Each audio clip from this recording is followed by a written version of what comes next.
This is National Native News. I'm Antonia Gonzalez. There are new concerns about the scope of the spread of COVID-19 in Canada's First Nations communities.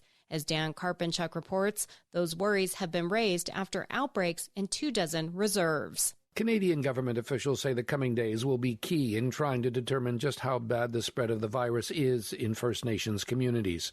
Across Canada, cases are emerging in those communities, and federal and local health officials have been bracing for what will come. Canada's Indigenous Services Minister Mark Miller says by the end of April, there were 131 active cases of COVID-19 in 23 Indigenous communities across Canada. And Miller says that's causing anxiety in many of those communities. He says the government has allocated resources and is doing its part. To date, over $690 million in funding has been directly allocated by Indigenous services towards the health response to COVID-19.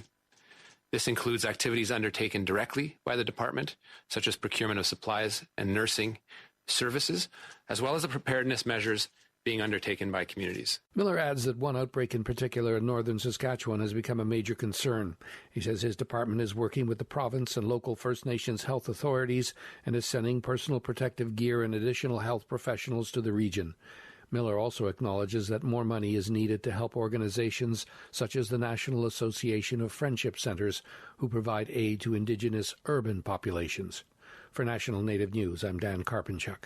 The Coquille Tribe is building Oregon's first tribal health center that'll be open to the general public. As KLCC's Brian Bull reports, its construction is purely coincidental to the COVID-19 outbreak. Construction on the $12 million center began last month, and it's scheduled to open by the end of summer. Primary care, dental care, behavioral health, and a pharmacy will be offered to tribal members and anyone needing a health care provider. Patients can use Medicare, the Oregon Health Plan, or private insurance. Kippy Robbins is vice chair for the Coquille Tribe.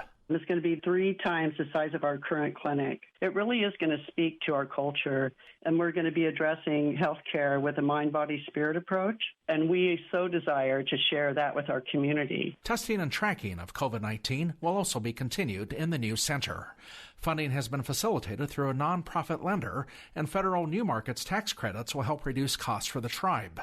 The design will resemble a tribal plank house with corridors shaped into a forked fishing spear. For National Native News, I'm Brian Bull. Virtual events and remembrances are taking place across the country for National Day of Awareness of Missing and Murdered Indigenous Women. Walks and other events have taken place in recent years on May 5th to mark the day, but this year families, advocates, and Native organizations are moving events online due to COVID-19. The Red Ribbon Skirt Society, based in South Dakota, hosted a virtual gathering Friday to help people prepare for the Awareness Day. Lily Mendoza is with the Red Ribbon Skirt Society. It's still a major issue, and it's something that we can't forget. You know, I think we all are wrapped up in this pandemic, of course, which we need to be and be aware of what's going on. And I just don't want us to kind of forget this epidemic as well. Families of missing and murdered women and girls and advocates are using the day to not only remember those who have gone missing or murdered, but to keep the issue in the eyes of the public and policymakers. Red dresses and the color red have become part of the MMIW movement. People are wearing red and posting photos on social media on Awareness Day with several different hashtags, including MMIW and No More Stolen Sisters. I'm Antonia Gonzalez.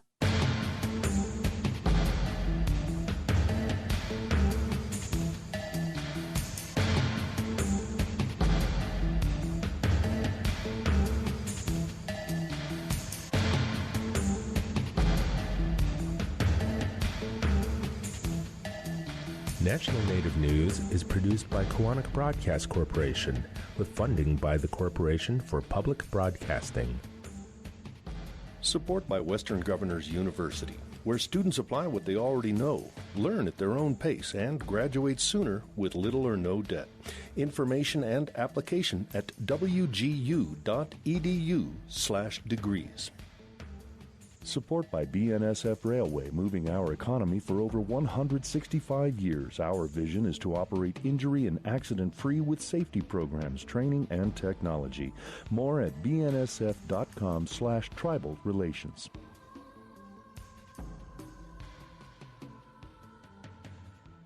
Native Voice One, the Native American Radio Network.